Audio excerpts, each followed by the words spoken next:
Hey, fifth graders.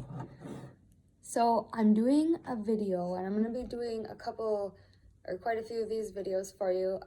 This is going to be like our read along time where I would be normally reading a book to you, but we'll do it kind of in sections, I guess. So one thing I did grab when I was in my classroom was this.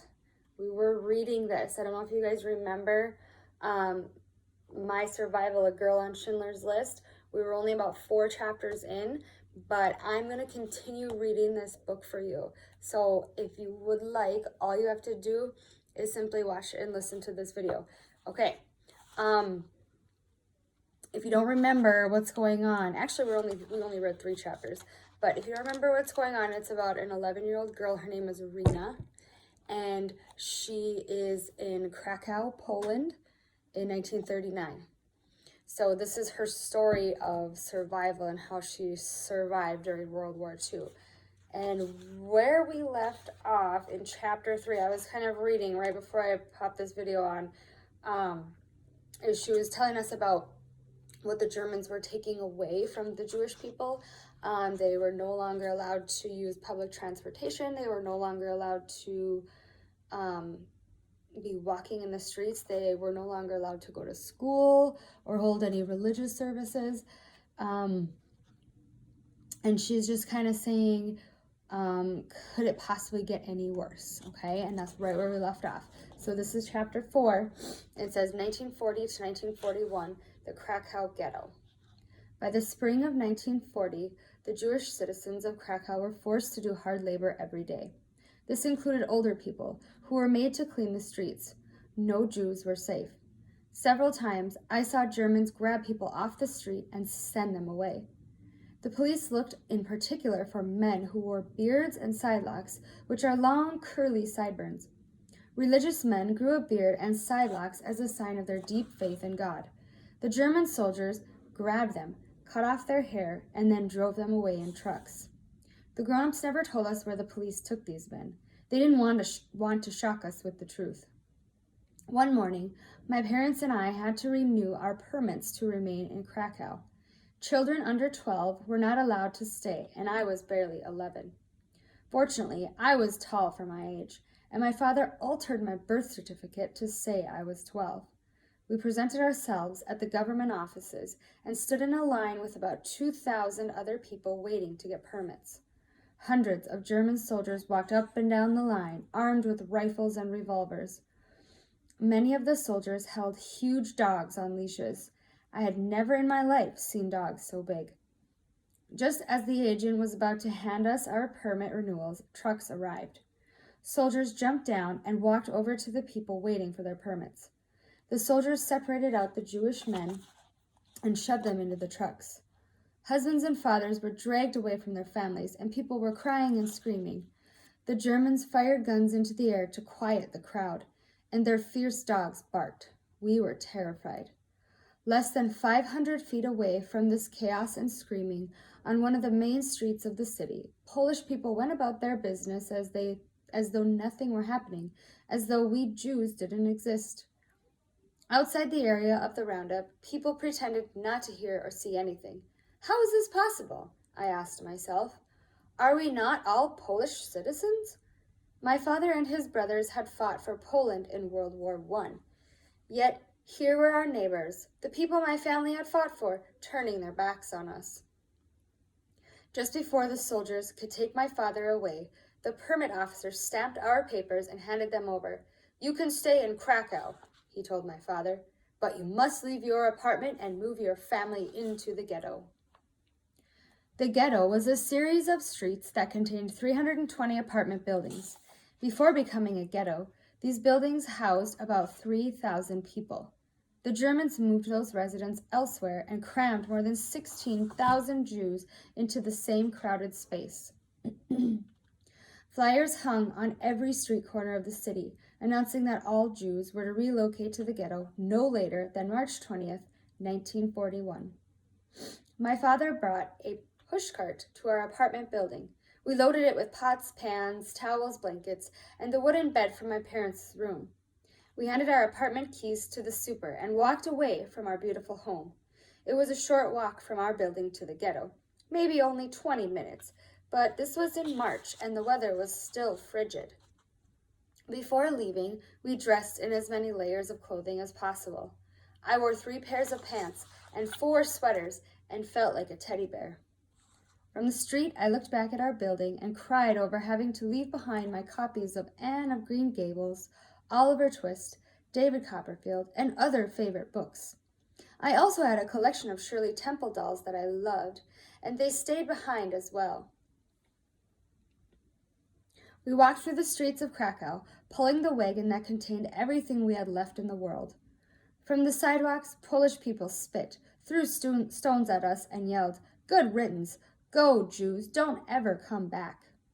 We never did anything to them, and as an innocent 11-year-old, I couldn't understand why they hated us so much. We approached the ghetto with hundreds of other Jews holding suitcases, blankets, and whatever else they were able to carry. The Germans had built a brick wall around the ghetto nearly 10 feet high. German soldiers and Polish police patrolled everywhere. We walked through the gates, and it felt as if my life had ended. Inside the ghetto, my father led us to the place where one of his brothers lived. It was an old 4-story stone building. People with grim expressions were moving in and out of the building. My uncle led us into his apartment and gave us a half-hearted smile. No one had any illusions about our predicament. This was not a happy family reunion. The apartment was tiny, just 2 little rooms and a teeny kitchen with a small sink. A few weeks before the war started, my parents had taken me to see the animated movie Snow White and the 7 Dwarfs. When I saw that miniature sink, I said to my mother, This is good for the dwarfs, but how will it work for all of us?" My uncle and his wife and child lived in one room. My mother and father and I lived in the second room, which we found out we had to share with yet another family named Goldberg. There were 3 Goldbergs, the wife, the husband, and the husband's sister. My parents screwed hooks into the middle walls of the room, stretched a rope from one hook to the other, threw a blanket over the rope, and that's how 6 people shared one small room. "Don't worry," my father said, not sounding convinced. "Someone will find out what's happening and come to save us." No one ever did. The Germans had taken over all the Jewish-owned businesses in Krakow and relocated some of them inside the ghetto. Tailors, dressmakers, shoemakers, and others who used to have their own shops were now slave laborers for the Nazis, who paid them nothing and forced them to work long days and nights. My mother and I were assigned to a printing shop. Trucks arrived each week from outside the ghetto, and workers unloaded rolls of paper as tall as me. We were responsible for positioning the rolls onto a big machine that folded the paper and turned out notebooks. We stacked the notebooks into piles and wrapped the piles in bundles with string. The bundles of notebooks were then trucked out of the ghetto and sold to paper shops in Nazi-occupied cities across Europe. We worked in that printing shop 12 hours a day, 7 days a week. One of my mother's sisters and her husband had also been forced to move into the ghetto. Their youngest daughter was a beautiful 5-year-old named Jenny, who became like a younger sister to me. She had blonde hair, blue eyes, and the sweetness of an angel. I did not know it then, but later I learned that it was rare for a child as young as Jenny to be in the ghetto, because parents with small children were denied work permits and deported to concentration camps to be killed. If Jenny was to survive, her parents understood there was no choice but to hide her in our apartment. The day my aunt, uncle, and Jenny's older sister were deported, they said goodbye to Jenny, and from that moment on, my little cousin was our responsibility. Each morning, all of the people in our apartment left for their various jobs in the ghetto, while Jenny stayed in the apartment alone. She understood that she had to be quiet, but what would a 5-year-old do for 12 hours waiting for us to come home? I had no idea, and all day long, while stacking notebooks in the printing shop, I worried about her and hoped she would still be there when we returned. In the ghetto, I met a girl who would become my best friend for life. Her name was Sonia. She was 6 months older than me and attended underground classes with me and 2 other girls. Sonia and I became friends quickly. Sonia had an older sister named Blanca. Sometimes when Blanca wasn't looking, Sonia showed me how Blanca put on makeup, which was frowned upon at our age. That was the kind of funny, adventurous person Sonia was, always taking risks and looking for a bit of sunshine. But even Sonia could not find sunshine on the day her mother was sent to the concentration camp Auschwitz. Auschwitz was one of the thousands of camps built by the Nazis between 1933 and 1945. These camps included concentration camps, labor camps, prisoner of war camps, transit camps, and killing centers, which were called extermination camps or death camps.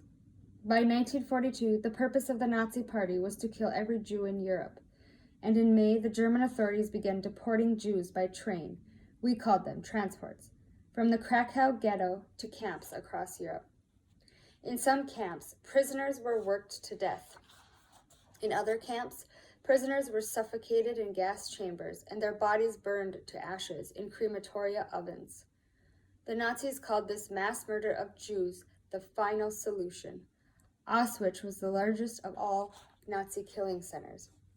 At night in the ghetto, in our tiny apartment, my mother, my father, Jenny, and I ate a meal of watery soup and a little bread. We never knew if soldiers were going to show up that night and send us to one of the camps. When Sonia and I had to go from one place in the ghetto to another, we never knew if soldiers were going to walk by and shoot us. So wherever we went, we ran. Every moment in the Krakow ghetto was dangerous. Any second you could be killed. When you left your home, you didn't know if you would come back. You just never knew. All right, that was chapter 4 of our book. I will continue to make these videos, and I think for time-wise, we'll just do 1 chapter at a time. Unless there's a short chapter, then maybe I'll do 2. So that was chapter 4. I will post chapter 5 as soon as I read that. All right, miss you guys.